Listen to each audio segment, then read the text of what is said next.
So mga par, opisyal na nga po pinag-utos ng WBC ang bakbakan sa pagitan ng ating pambato na si Mark Magnifico Magsayo kalaban ng Meksikano na si Eduardo Hernandez para sa maging final eliminator ng WBC. At ang mananalo sa laban na to mga idol, magiging mandatory sa laban kontra kay Oshaki Poster. Pero ulitin ko mga idol, pinag-utos pa lamang ang laban ni Hernandez at Magsayo. Dadaan pa sila sa negosyasyon sa bakbakan. Andyan pa rin ang senaryo mga idol na pwede hindi matuloy ang laban sakaling piliin ni Eduardo Hernandez na i-give up nito ang kanyang pwesto at humanap ng ibang laban. Hindi naman kasi natin nakikita mga idol na si Magsayo ang atras sa fight order na to ng WBC sa dahilan nagigil talaga ang ating pambato na lumaban sa malalakas na kalaban sa 130 pounds. Isang napakagandang bakbakan to mga idol. Ang mangyayari sa sagupaan na to, pwede ang laban na to mga idol maging undercard sa pay-per-view. Isa ito sa mga typical na bakbakan sa pagitan ng Meksikano at Pinoy. Yung bugbogan talaga sa bakbakan. Kaya abangan natin to mga idol. Dito natin malalaman kung saan banda gawa ang husay at lakas ni Magsayo kalaban ng legit na malakas na kalaban. At suportahan na rin natin dito si Magsayo mga idol.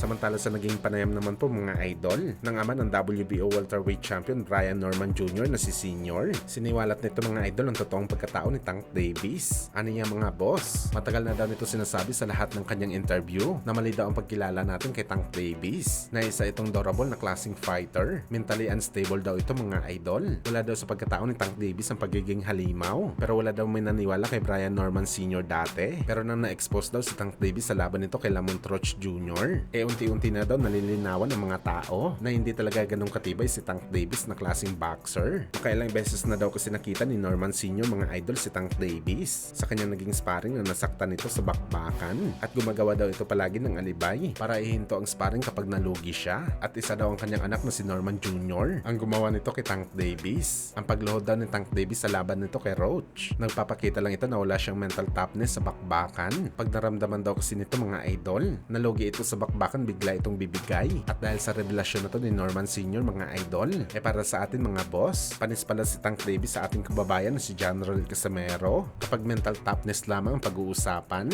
Sa lahat kasi ng boxer na idol natin, si Cuadro Alas lang talaga nakita natin mga idol na mayroong matibay na mental toughness. Akalain mo yun mga idol sa lahat ng pinagdaanan nito sa bakbakan, lalo na sa nangyari dati kay Casimero nang kinuyog siya nung dumayo ito sa Argentina. Nanatili pa rin na matibay si Casimero mga idol at wala malang trauma na dumapi sa kanyang isip.